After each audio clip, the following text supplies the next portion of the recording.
22 million people, once reduced to statistics of hunger, now stand at the edge of transformation, a paradox no analyst foresaw. For half a century, Burkina Faso was treated as a case study in fragility. Yet airports, factories and fields now signal a reversal too stark to ignore. If Ibrahim Traoré can turn numbers, once symbolizing failure, into proof of sovereignty, what might that mean for Africa's next chapter? The world expected silence, but instead it hears the steady roar of construction, ambition and defiance. What happens in Burkina Faso today is not a minor story. It is a contest over dignity, survival and the right to self-determination. The benefit for viewers is clear. Understanding this struggle means understanding how a small African nation can reshape global power in ways that affect markets, migration and even the balance of alliances.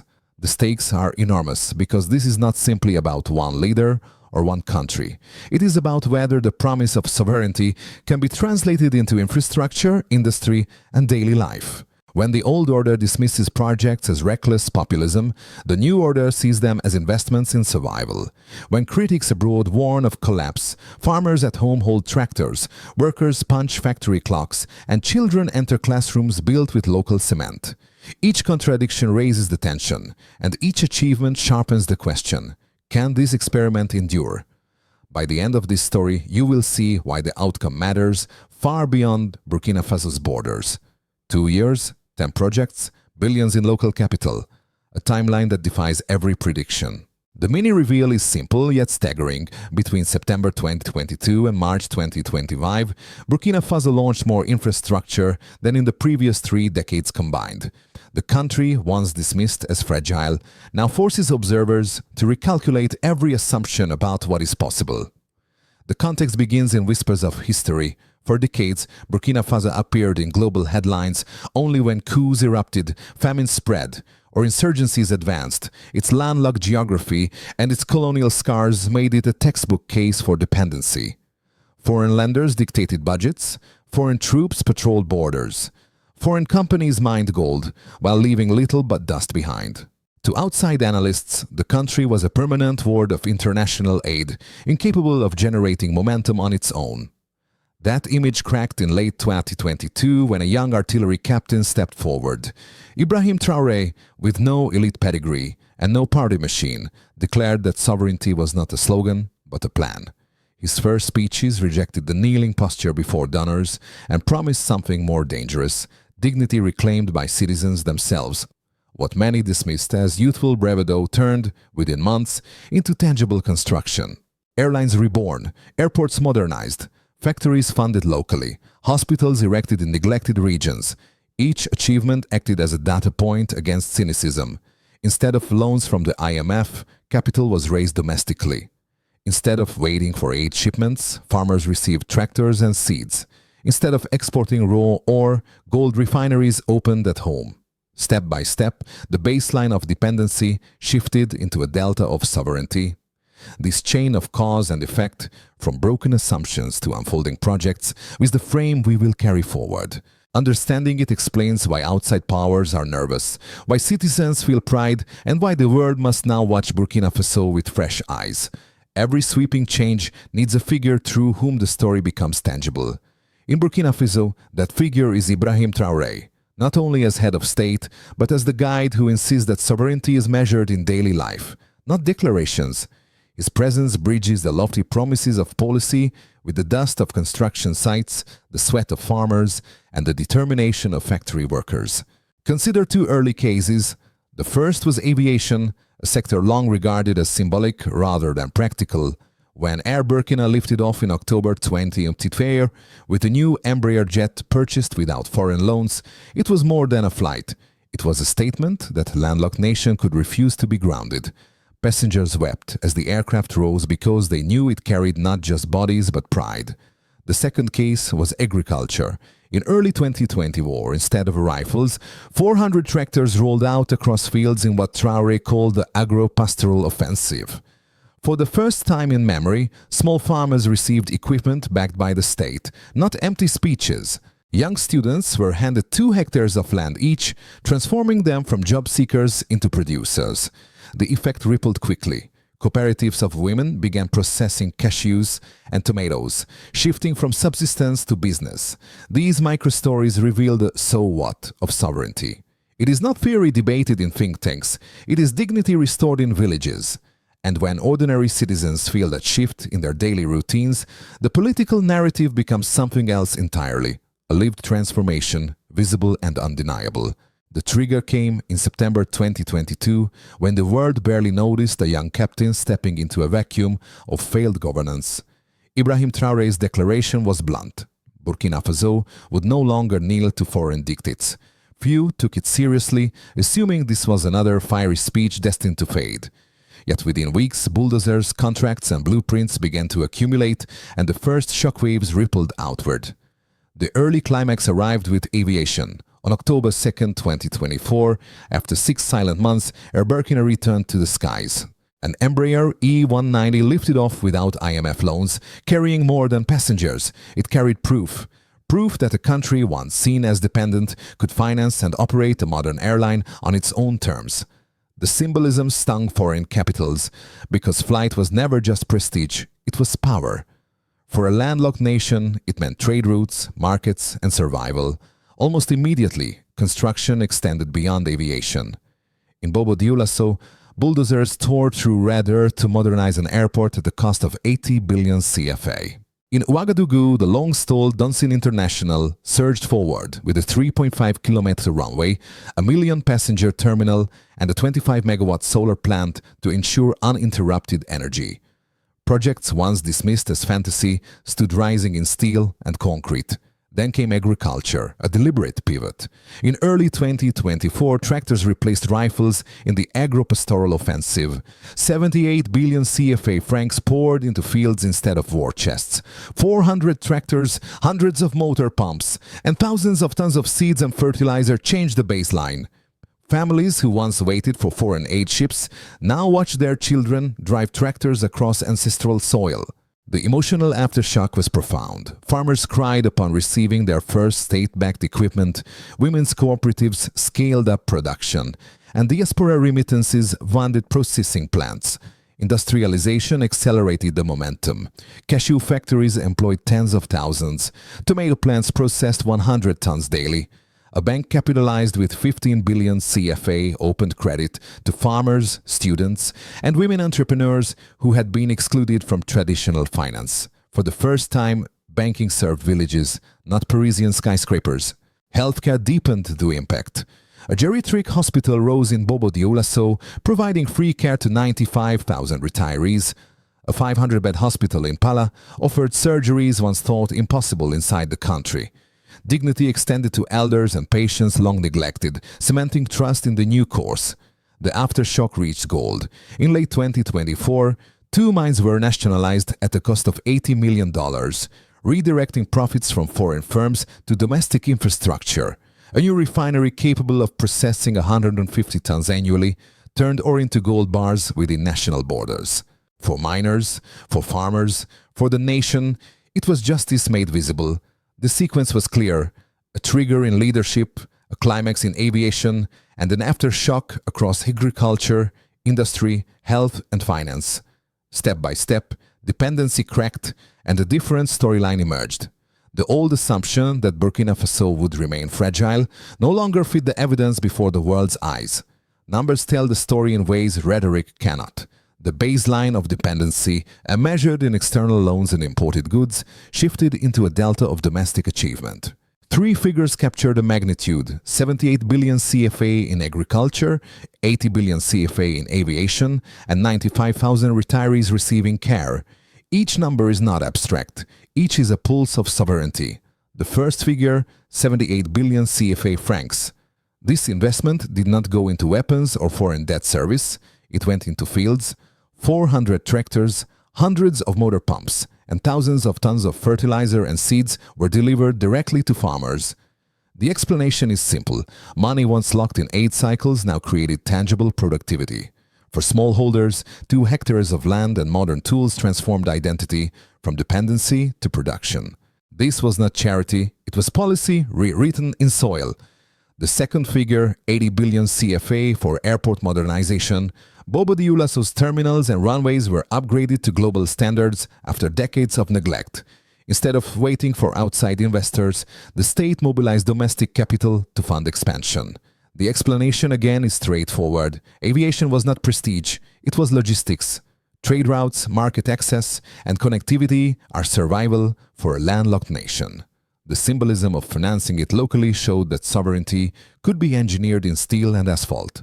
The third figure, 95,000 retirees receiving healthcare support. A geriatric hospital in Bobo Dioulasso offered free checkups and medicine, a first in national history. The explanation here carries social weight. Dignity does not end at retirement. By allocating resources to elders, the state signaled that sovereignty included those too often ignored. The policy extended life expectancy in practical ways, not through slogans, but through services delivered. These three data points, agriculture, aviation, health, anchor the argument against skepticism. Western analysts warned of populist overspending. The numbers suggest otherwise. 78 billion CFA produced harvests, 80 billion CFA produced infrastructure, and health programs covered tens of thousands. Each investment linked to an outcome measurable in fields, airports, and clinics. Beyond the three headline figures, secondary numbers deepen the frame. 15 billion CFA capitalized the People's Bank, giving credit to women, farmers, and students. 100 tons of tomatoes processed daily in Bobo factories signaled agro-industrial takeoff. 150 tons of gold refined annually within the country ended decades of value leakage. And a cement plant producing 2,000 tons daily on 12.5 hectares showed that even construction materials no longer required imports. The pattern is visible. Baseline indicators of dependency, food insecurity, aid reliance, financial exclusion, shifted into measurable domestic capability. The delta is sovereignty quantified. Every tractor distributed, every runway paved, every patient treated adds up to a ledger of independence. For a nation long described as fragile, the figures tell another story. They are not excess, they are evidence. Evidence that Ibrahim Traoré's experiment is not merely rhetorical, but material, and that sovereignty can be tracked in metrics as well as in pride. To understand the depth of the debate, it is necessary to hear the strongest arguments from both sides. Supporters and critics alike bring claims worth examining, and only then can the weight of evidence be tested. The first argument, voiced in Western think tanks, is that the projects are reckless. Analysts warn that pouring 78 billion CFA into agriculture and 80 billion CFA into aviation without international oversight risks bankruptcy. They argue that Burkina Faso's budget is too small to sustain industrialization at this scale. In their view, tractors and airports may inspire pride, but the long-term financial burden could trigger collapse. The logic is straightforward. Without IMF backing or World Bank safeguards, any economic downturn could unravel progress. The second argument comes from within the region. Skeptics in neighboring states caution that aligning with Russia and China invites new dependencies. They insist that partnerships for nuclear energy, cement plants, and factories might simply replace one form of control with another. Critics highlight that technology, expertise, and even machinery are still imported. They fear that the rhetoric of sovereignty masks a shift from Western strings to Eastern ones. Now the counterpoint. Evidence suggests a different picture. Agricultural investment has already produced tractors in fields, harvests in villages, and dignity for farmers. Airport modernization is not vanity. It is logistics enabling trade routes and survival for a landlocked nation.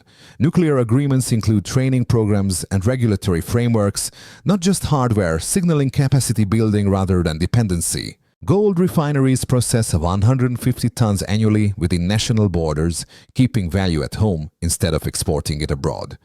When weighed against these results, the criticisms lose force. That risk is real. But so is the fact that projects are funded locally and visibly productive. Dependency risk is real, but so is the shift from rhetoric to implementation. In the balance, evidence leans toward progress, not collapse. The Stillman exercise shows this clearly.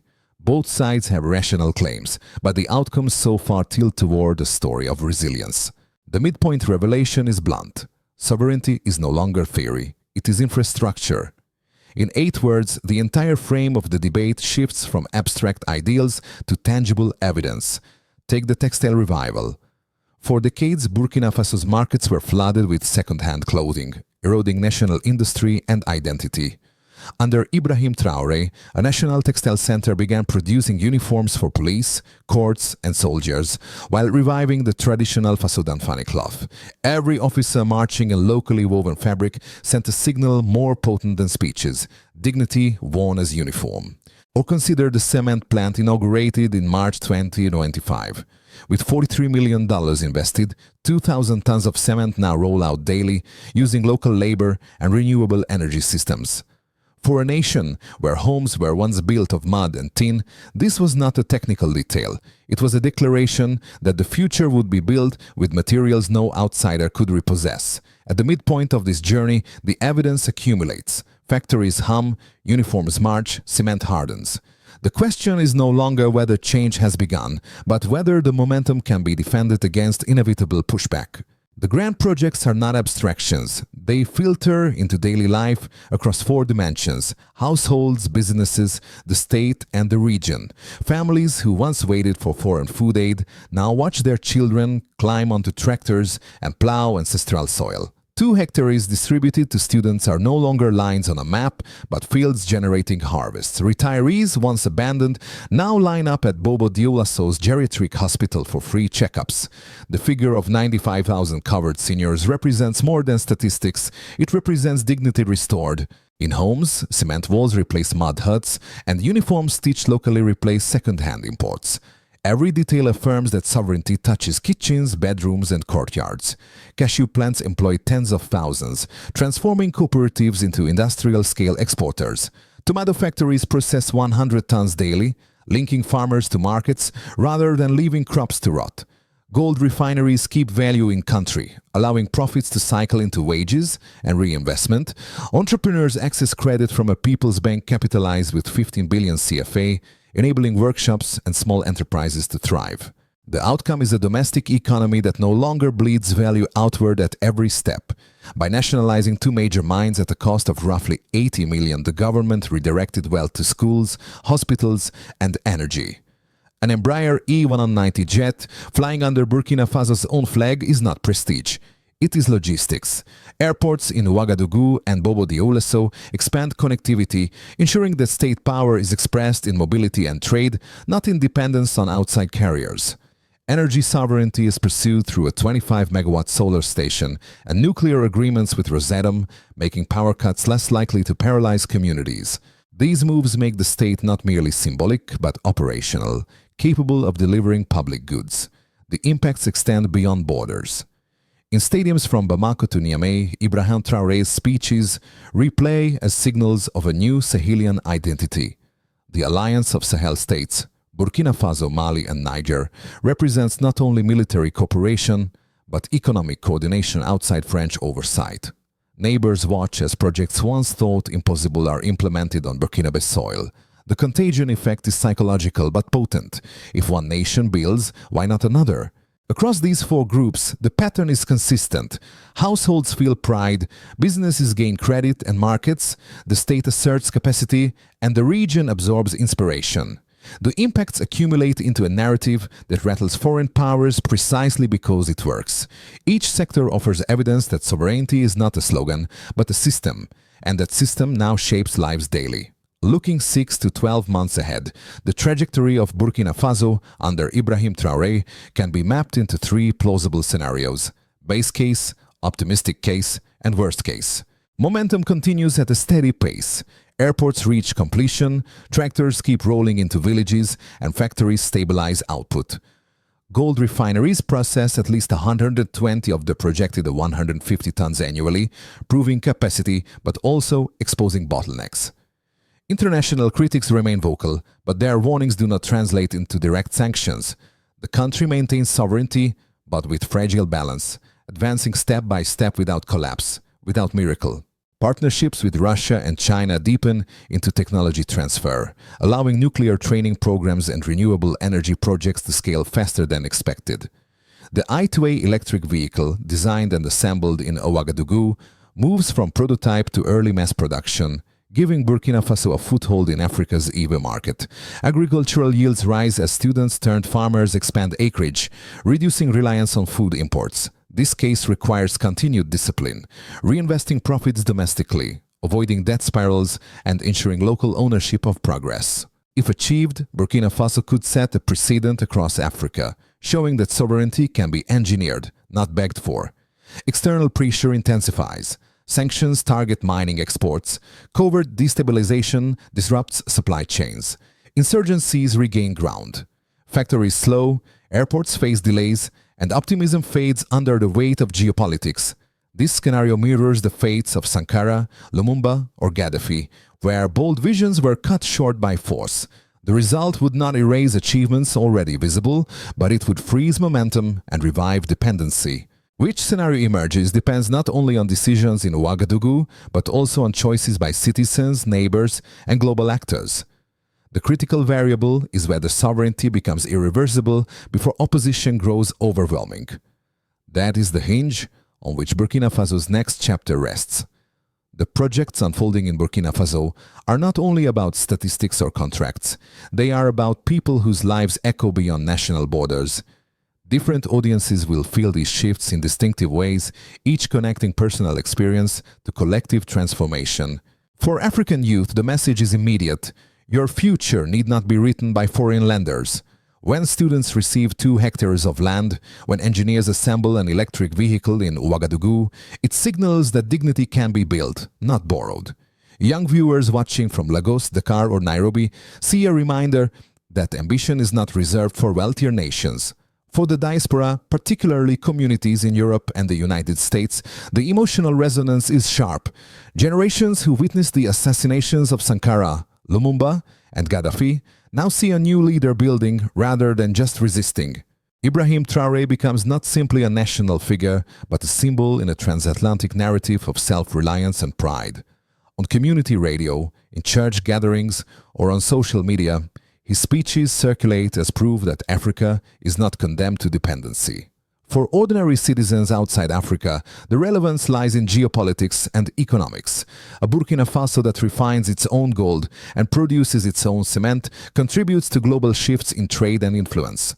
Migration patterns, commodity flows, and alliances all touch lives in Europe, America, and Asia.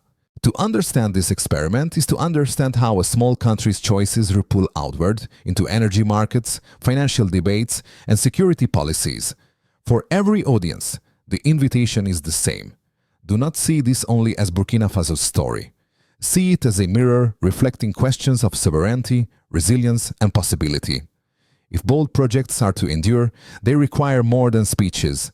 They require a roadmap. Burkina Faso's experiment under Ibrahim Traoré can be broken into steps that clarify who does what, when, and how progress is measured. Consolidate agriculture. Farmers, cooperatives, and students must keep cultivating the 2-hectare plots distributed nationwide. The metric is yield. Tons of cashews, tomatoes, and cereals harvested without reliance on imports. Secure energy sovereignty. Partnerships with Rosatom and solar investors should focus not only on reactors and panels, but also on training technicians. The measure is hours of uninterrupted electricity in cities and villages that once lived in darkness. Strengthen finance. The People's Bank, capitalized with 15 billion CFA, must expand credit to women and youth entrepreneurs. The yardstick is microloans disbursed and repayment rates proving trust in domestic banking. Industrialize strategically. Cement plants, textile centers, and vehicle assembly lines need integration into a coherent supply chain. The measure is the percentage of domestic materials used, ensuring production is not dependent on imports. Anchor regional alliances. Through the Sahel coalition with Mali and Niger, Burkina Faso should align security and trade policies. The indicator is cross-border projects, shared energy grids, coordinated transport corridors, and common defense pacts. This roadmap transforms lofty vision into practical sequence. It makes clear that sovereignty is not achieved in one proclamation, but step by step, institution by institution. And in every step, Ibrahim Traoré's leadership is tested not by words, but by outcomes that ordinary citizens can touch, measure, and trust. Every transformation needs a symbol that lingers. For Burkina Faso, the image is not only the jet ascending or the refinery glowing, it is the student guiding a tractor across fields once abandoned. That picture recalls the early case in P4, when farmers cried as they touched equipment delivered by the state. It is the callback motif that ties ambition to lived reality. In moments like these, history feels heavy. Sankara War, Faso Damfani as defiance. Today, soldiers march in uniforms stitched by Burkinabe hands. Lumumba's dream of dignity echoes in a hospital where 95,000 retirees now receive care. And in Ouagadougou, a young captain named Ibrahim Traoré stands at the intersection of memory and possibility, carrying both the hope and the risk that come with defiance. The nail line is short and clear. Sovereignty is built, not begged. It is a truth that reverberates from construction sites to stadiums, from family courtyards to diaspora gatherings. Whether fragile or resilient, contested or celebrated, the transformation underway has already altered how a nation sees itself. And once people witness dignity made visible, it cannot easily be unseen. The story of Burkina Faso is not just infrastructure, it is a reminder that dignity has weight, texture and voice. Airports, refineries and fields matter, but so too does the roar of a stadium chanting unity, the quiet relief of a retiree holding free medicine, and the pride of a child studying under electric light. These are not distant statistics. They are signals that sovereignty can be felt in daily life. For the audience, the call is gentle yet clear. If you believe such experiments deserve attention, let your curiosity lead you deeper. Share the story, not as propaganda, but as testimony that alternatives exist. Discuss it in communities where Africa is often portrayed as dependent, and weigh the evidence for yourself. The open question remains, will these achievements endure long enough to reshape a continent, or will history's cycle of interruption return? Your voice, your engagement, and your reflection become part of that answer. So as the hum of factories grows louder in Ouagadougou, ask yourself, what kind of sovereignty do we all deserve?